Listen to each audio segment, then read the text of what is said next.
Waalaikumsalam warahmatullahi wabarakatuh. Alhamdulillahirabbil alamin. Wassalatu wassalamu ala asrafil anbiya'i wal mursalin wa ala alihi wa sahbihi ajma'in. Asyhadu alla ilaha illallah wahdahu la syarikalah wa asyhadu anna Muhammadan abduhu wa rasuluhu amma ba'd. Rabbi shrah li sadri wa yassir li amri wa hlul 'uqdatam min lisani yafqahu qawli. Prof. Imam yang amat sangat saya hormati, alhamdulillah bisa bertemu Maya hari ini. Para peserta matahari pagi Ramadan, satu malam yang berbahagia, rahimakumullah. Alhamdulillah, pertama-tama kita panjatkan bersyukur kehadirat Allah Subhanahu wa Ta'ala atas limpahan karunia, nikmat dan hidayahnya, sehingga pada pagi hari ini kita bisa bersilaturahim secara maya ini, dan senantiasa kemudian bersyukur atas nikmat Allah yang diberikan kepada kita semua, meskipun anggota dari pagi Mapara ini adalah para orang penting di Nusantara, para profesor dan sebagainya, tapi kita tetap dalam iman dan Islam, gitu ya. Merupakan nikmat yang paling besar yang Allah berikan kepada hambanya yang terpilih, itu kita semua. Semoga kemudian kita mampu menunjukkan indikator kesyukuran itu dengan mengikuti temu seperti ini. Semoga dalam ridha Allah Subhanahu wa Ta'ala. Salawat dan salam sudah tercurahkan kepada junjungan kita Nabi Muhammad Sallallahu Alaihi Wasallam. Ibu bapak, para peserta yang saya hormati, ini menjadi satu kehormatan untuk saya ya. Jadi saya, karena didhawuhi sama Prof. Imam itu supaya silaturahim pagi ini, saya dan Prof. Imam terus ora sonolak saya sebisa-bisanya ya. Karena saya tahu beliau adalah orang, saya bukan di depan beliau, tapi saya sejak dulu melihat betapa luar biasa Prof. Imam ya. Jadi cuma sayangnya kok tidak dipilih Pak Presiden gitu, untuk membantu beliau ya. Ini luar biasa keilmuannya, lalu perannya, keahliannya, semua bidang ini luar biasa, dan hari ini saya bisa diberi kehormatan untuk bertemu Maya di kesempatan ini. Ibu Bapak yang saya hormati, judul saya share sini aja. Judul saya itu tidak terlalu serius ya, tapi karena kegiatan kita itu matahari gitu ya, saya itu lalu tertarik dengan matahari gitu ya. Jadi maka saya ingin mencoba untuk mendiskusikan, tetapi sebenarnya merupakan upaya mengingat diri gitu ya. Jadi ketika saya menyampaikan sesuatu, sebenarnya saya sedang belajar diri saya sendiri. Saya sedang mengingatkan diri saya sendiri, Pak Risman, ginilah kamu itu. Sehingga karena ini di dalam forum yang didengar oleh Bapak Ibu semuanya ya, yang baik nanti diambil, yang tidak baik ya dibuang sejauh-jauhnya, karena itu memang keterbatasan saya. Jadi judulnya pun saya menyesuaikan aja dengan kegiatan ya, matahari ya. Mengapa saya senang dengan matahari? Di samping matahari itu kan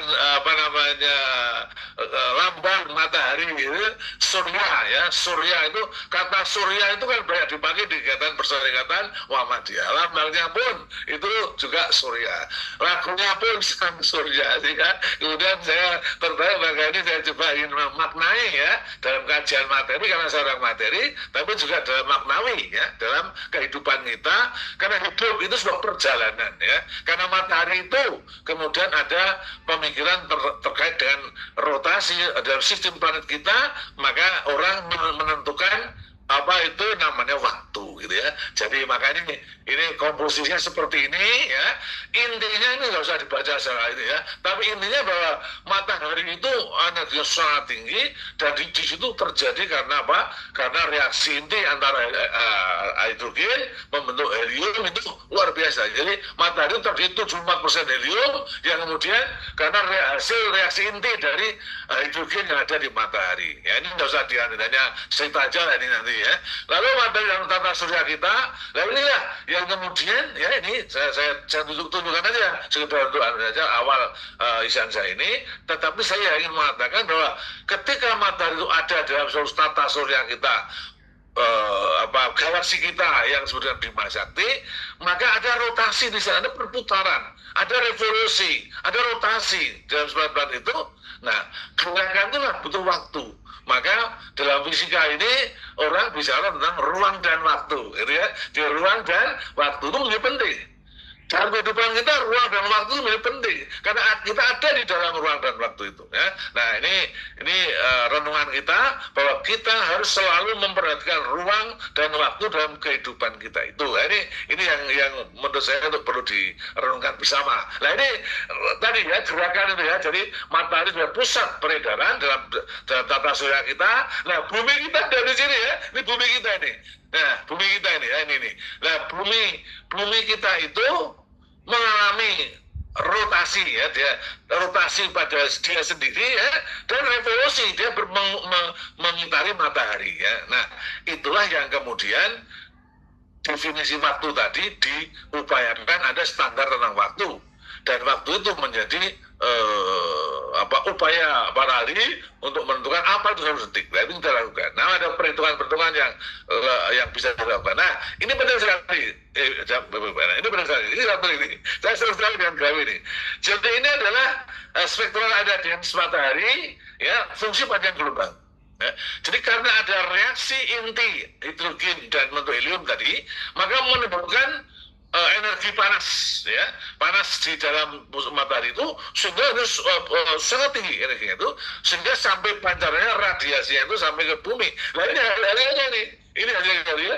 Jadi panjang gelombang, ingat ya, panjang gelombang itu dalam bahasa fisika itu adalah satu gerakan satu gelombang ya, dari satu periode itu namanya satu panjang gelombang ya, itu dari panjang gelombang 250 nanometer. Nano itu pangkat -9.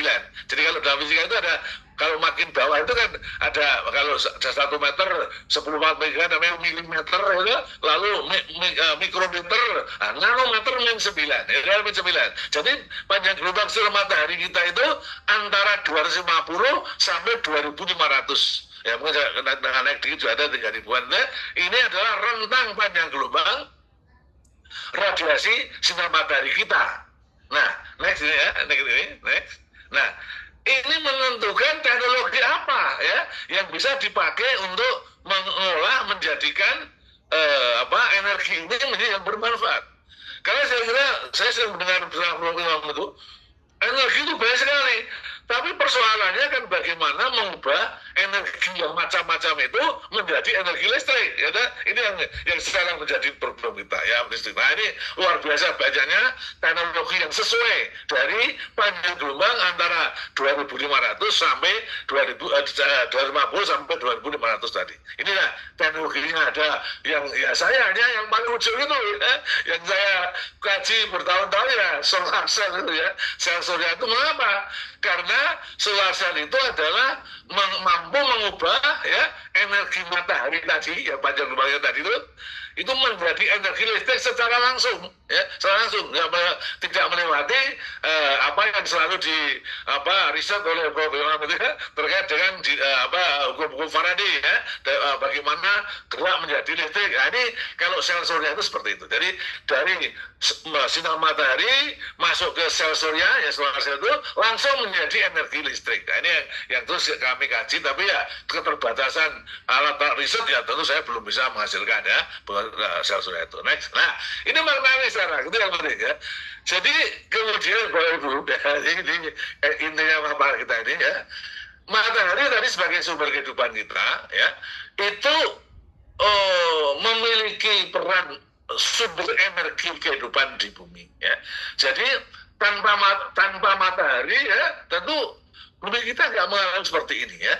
Bumi kita itu menjadi salah satu planet dari tata surya kita dengan pusat di matahari. Nah, oleh karena itu kita merefleksi pada saat kita lahir ya, kita dari kehidupan yang ada di ruang dan waktu, kita dari kehidupan panjang dalam roh, lalu Allah meniupkan ke dalam janin itu ada roh kita ya, pada bayi kita waktu itu sama kita rumah ya, 3 hari 40 hari ya, lalu kemudian lahir. lahirlah kita yang tidak punya apa-apa, ya. Kita lahir tidak punya apa-apa. Kita hanya bisa nangis saja. Nah, alhamdulillah sekarang ini Bapak Ibu semua memiliki banyak ya, luar biasa. Nah, kita menemukan bumi ketika kita lahir. Maka auzubillahi minasyaitonirrajim dalam surah Al-Baqarah 29 itu Bismillahirrahmanirrahim.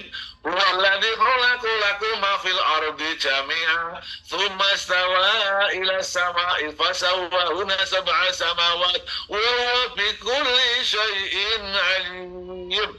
Dialah Allah yang menjadikan segala yang ada di bumi untuk kamu. Ya, segala yang di bumi itu untuk kamu. Dan apa jangan ya, segala di bumi untuk kamu, ya, dan menciptakan langit, lalu dijadikannya 7 langit, dan Allah dia maha mengetahui segala sesuatu. Jadi bumi itu untuk kamu, untuk kita, ya, tidak ditemu unsur-unsur kehidupan, unsur kehidupan hidup nggak ada di tempat lain, ya, di bumi kita. Contoh, kita bernafas, kita membutuhkan oksigen, ya. Oksigennya 20% ada di udara kita, ya. Lalu kita butuh makan, tanaman misalnya mau makan pokok kita padi, beras, ya, nasi, ya. Lalu dulunya berupa batuan karena matahari lampu jadi tanah ditanami padi, panen, apalagi Indonesia, ya. Indonesia itu negara yang paling luar biasa terkait dengan kekayaan alamnya, Ibu Bapak yang sangat saya hormati, ya. Dari permukaan tanah ke bawah, berbagai macam tambang, bahkan yang paling mahal emas yang hari ini naik terus itu ada, ya, bertonton ada di Indonesia itu minyak, ya, dari permukaan bumi ke bawah, ya. Lalu dari permukaan bumi ke atas, ya, itu udara atmosfer kita sepanjang tahun matahari ada di Indonesia, ya. Teknologi sel-selnya masih yang maju, tapi ya kita belum lah, ya, belum bisa, ya. Tapi kemudian di air 7% kawasan kita berupa laut, ya, berupa air. Di dalam laut samudra itu banyak kandungan ikan, tambang, dan lain-lainnya. Indonesia yang luar biasa, yang kemudian mestinya mampu menjadikan kita itu ya negara yang bantu baru ini kita semua mendukung Prof Iman itu punya kedudukan di negeri ini gitu. Ini akan mempercepat gitu ya. Ini ya, tapi ya profesor guru besar apa UITM, majelis guru besar itu banyak jabatan, tapi Pak Prabowo kok ya tidak memanggil beliau gitu ya. Nah, Ibu Bapak saya hormati, oleh karena itu ketika kebutuhan hidup manusia itu segalanya cukup di bumi, maka itu dalam konsep kehidupan itu kan sebaiknya kita tidak berpikir keinginan, tapi kita berpikir kebutuhan, ya, kebutuhan kita tidak terlalu kemudian inginnya luar biasa. Sehingga sekarang ini kalau kita baca di berbagai media itu ada orang sampai kerja sekian triliun, kekayaannya sekian miliar. Kalau pejabat itu kan melaporkan LHKPN, ya, laporan harta kekayaan pejabat negara, ya, itu sampai ratusan miliar. Tanahnya dari Jakarta, di Jogja, di Kalimantan, di Bawajir, untuk apa? Karena keinginan itu yang merasuki konsep berpikirnya sebagian, saya kira sebagian besar tuh, nyatanya kalau udah jadi pejabat ya kayak lupa pada asal mulanya kan, ya. Nah ini, maka oleh karena itu saya mengajak pada diri saya dan Ibu Bapak semuanya, ketika kemudian bumi telah menyediakan kecukupan bagi kehidupan manusia itu, maka ingat pada surah Az-Zahir 56. A'udzubillahi minasyaitonirrajim. Wa ma khalaqtul jinna wal insa illa liya'budun. Aku tidak ciptakan jin dan manusia kecuali ibadah. Ya, kita ini berusaha untuk selalu ibadah. Dari mau tidur sampai mau tidur lagi. Ya, itu upaya kita lakukan. Mengajar, melatih ibadah. Gaji sebagai Maha sebagai rezeki Allah. Itu Bapak yang luar biasa yang saya hormati. Waktu awal keraton Jogja itu belum mendapatkan dana istimewa, itu kan gaji abdi dalam itu kan 2.000 rupiah per bulan, ada yang 3.000, ada yang 5.000, tapi mereka luar biasa, datang dari Bantul naik sepeda berbulan ke keraton, ya. Itu kemudian ditanya oleh orang wartawan, panjang itu gajinya mau semuanya kok kerso gitu ya. Itu apa jawab mereka itu? Ini bukan gaji, ini parilah dalam, ya. Itu apalagi kita, ya, kita yang insya Allah berupaya untuk menjadi hamba Allah yang beribadah tadi, maka bukan lagi gaji, tetapi lebih kepada rezeki Allah yang kita syukuri, yang kemudian bermanfaat, bermakna baik kehidupan kita. Nah, oleh karena itu, saya selalu ingin mengajak pada diri saya ini ya, untuk dalam rangka syukur itu, ya, maka kita berusaha untuk melakukan 3 hal. Ya. Yang pertama adalah berusaha, ya, kita itu berusaha menjalankan perintah Allah. Ya. Dan kedua, menjauhi larangan-larangannya. Ya. Ini renungan. Saya merenung sini ya dalam hal itu. Insya Allah. Nah, mengapa? Karena sekarang ini dalam berbagai berita media sosial dan sebagainya itu kan banyak orang, para pimpinan kita ya, pemimpin kita sebagian besar yang baru saja dilantik sudah tertangkap KPK ya, itu banyak ya, itu banyak. Oleh karena mereka itu umumnya itu ya, bukan umumnya, banyak yang melakukan ya, berusaha menjalankan perintah Allah, bukan menjauhi larangannya, tapi juga menjalankan, ya, juga menjalankan larangannya. Ya, setelah terbongkar, kena tertangkap, pakai bajunya putih, ya, lalu bajunya kuku, ya, lalu salam fasyah, ya, itu yang terjadi sekarang ini. Sehingga saya lebih cemas, sekarang itu sedang musim, gitu, di mana-mana ditangkap beberapa orang luar biasa Indonesia. Ya. Maka saya ingin mengajak pada diri saya untuk dan ibu bapak semua sebagai yang saya hormati, supaya menjalankan masih sebelumnya ya, masih menjalankan perintah Allah, menjauhi larangannya, dan yang ketiga, ini lebih saya senantiasa bersyukur terhadap apapun yang Allah berikan kepada kita, ya, bersyukur terhadap apapun yang Allah berikan. Yang menurut kacamata kita baik, alhamdulillah. Yang menurut kacamata kita tidak baik pun harus bersyukur. Karena di balik ketidakbaikan menurut pandangan kita itu, Allah memberikan yang terbaik untuk kita. Apakah akan terjadi 1 hari kemudian, 2 hari kemudian, mungkin 1 minggu kemudian, ya, dan seterusnya. Ya, next ya. Nah, ini Bapak saya hormati. Nah, kembali kepada ini tadi, karena rasa syukur kita lakukan, kita berusaha menjalankan perintahnya, menjauhi larangannya, dan selalu bersyukur. Maka kita merenung kembali bahwa panjang gelombang yang tadi saya tampilkan di dalam grafik itu dari 100 nano sampai 3.500 2.500 ya. Nah, ini yang penting saya sampaikan.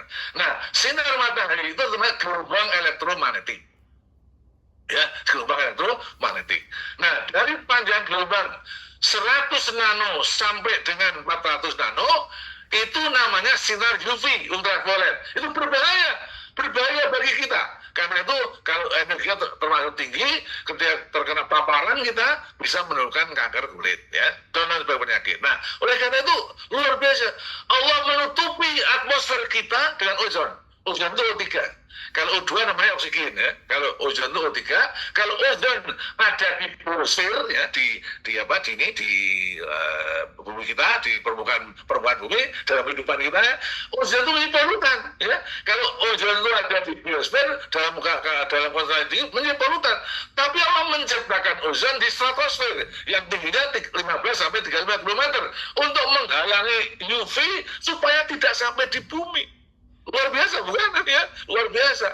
Menghalangi UV supaya tidak sampai bumi, tidak mempapar manusia yang ada hidup di bumi. Ya, mereka luar biasa. Nah, dari panjang gelombang 400 nano sampai 800 nanometer, ya, itu namanya sinar tampak. Ya.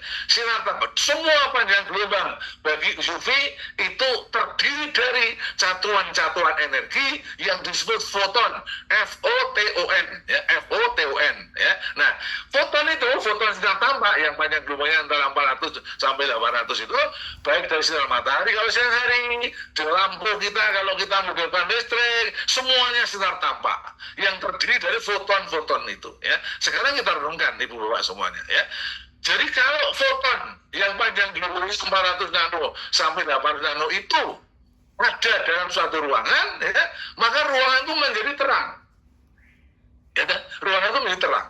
Tapi kalau foton yang panjang gelombangnya itu tidak ada, karena foton itu dari satuan energi, kalau rumusnya itu H kali F, ya, tetapan Planck dikalikan frekuensinya.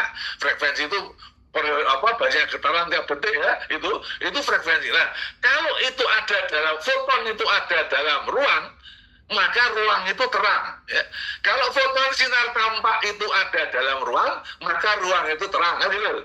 Kalau foton itu tidak ada dalam ruang, maka foton tentu ruang itu menjadi gelap. Gitu ya. Jadi sebetulnya Ibu Bapak, gelap sama terang dalam konsep kehidupan itu tidak ada. Ya. Yang ada adalah adanya foton dan tidak adanya foton. Ya. Jadi oleh karena itu, kalau ketika kita dalam kehidupan rohani kita, kehidupan jasmani kita, selalu menghadirkan Allah di dalam jiwa kita selalu ingat kepada Allah, maka hidup itu sebuah perjalanan yang menyenangkan. Hidup itu sebuah perjalanan yang membahagiakan, karena Allah selalu ada dalam diri kita.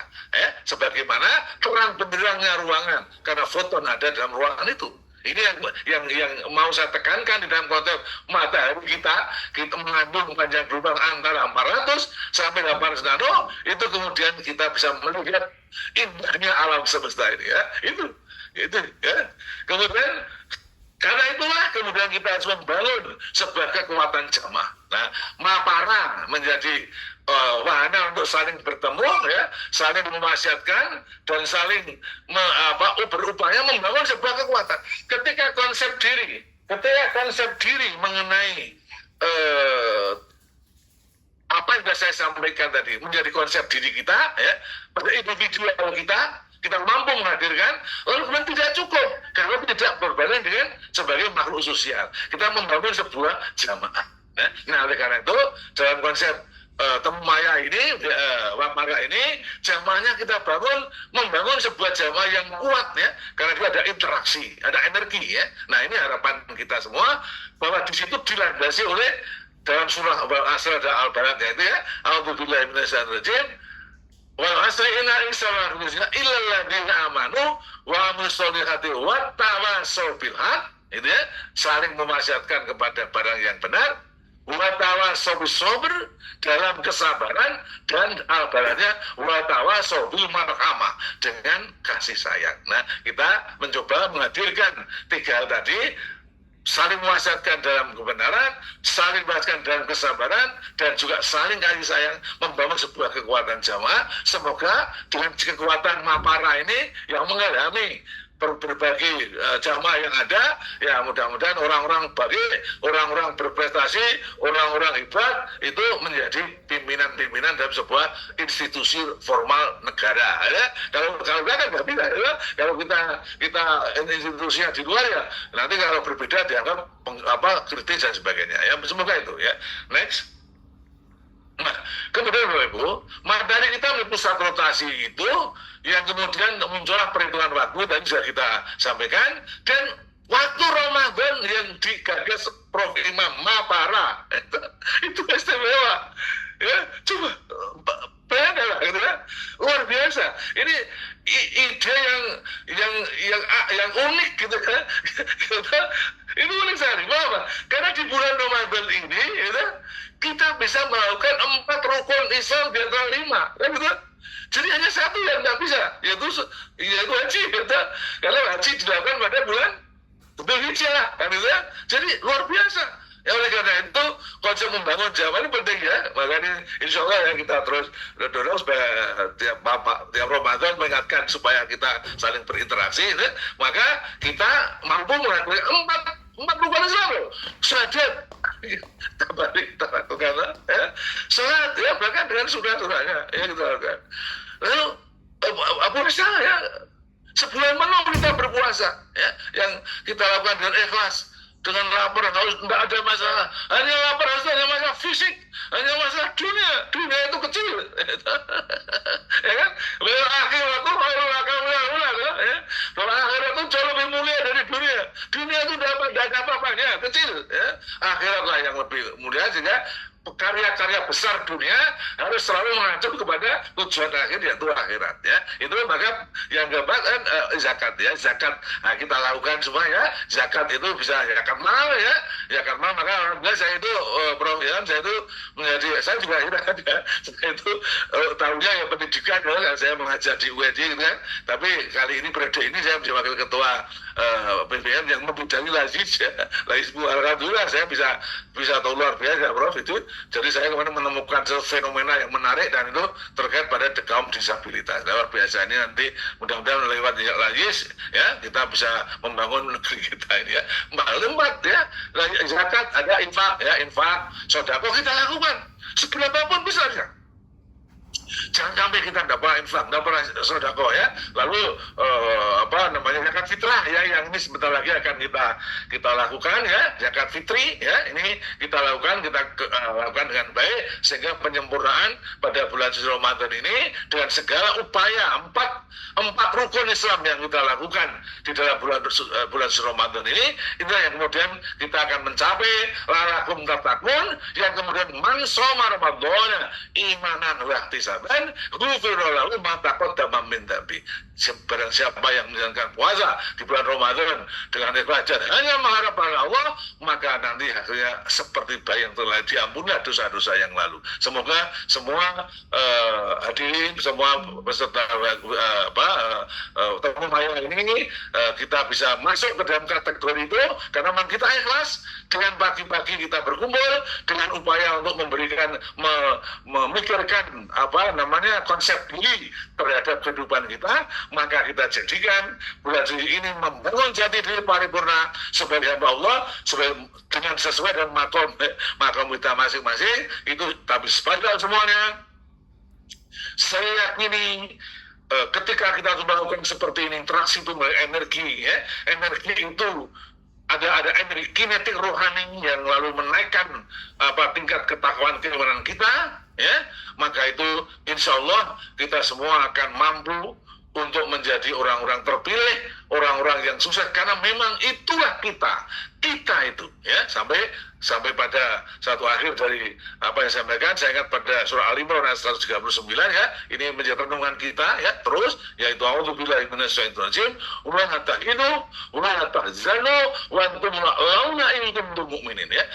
Jangan kamu berputus asa ya, dan jangan kamu bersedih hati ya, wala tahzanu, dan kau jangan bersedih hati sebab kamu adalah orang-orang yang paling tinggi derajatnya jika kamu orang-orang yang beriman. Siapa itu? Itulah kita. Apalagi anggota Mapara, kreatornya Prof. Imam ya. Ini semuanya kita membangun kepada konsep jati diri paripurna sesuai makam kita masing-masing untuk memaknai hidup ini, sehingga pada saat nanti akhir kehidupan kita, meskipun apapun jabatan kita, apapun profesi kita bisa matur kepada Allah. Duh Gusti Allah, kalau saatnya hari ini engkau ambil diriku ini, saya telah banyak sedikit kami telah berupaya melakukan perintah-perintahmu. Salah satunya adalah menjadi aktivis dari Mapara Ramadan setiap tahun. Saya kira itu sebenarnya selesai ya. Jadi, ini yang bisa saya sampaikan, Prof. Imam, dan semoga sekali lagi kapan ke Jogja mampir ke UNJ ya, karena saya sedikit menambahkan bahwa saya kenal Prof. Imam itu melalui sebuah aktivitas beliau ya, terkait dengan bagaimana leader para kepala sekolah Muhammadiyah itu luar biasa. Dan ini Prof. Iman sifatnya jamaah, jadi tidak hanya satu orang. Jadi kalau saya perhatikan di Muhammadiyah itu ada tipe-tipe pengembangan sekolah ya. Yang satu yang Pak Marif Fajar itu konsepnya individual ya, jadi dia melihat SMP ini perlu dibantu, dia lalu panggil bahas sekolahnya, kemudian dibantu dan jadi baik. Tapi program itu sebenarnya jamaah, di Jogja ada puluhan, di Gresik ada sekian, mungkin dibantu ya, luar biasa.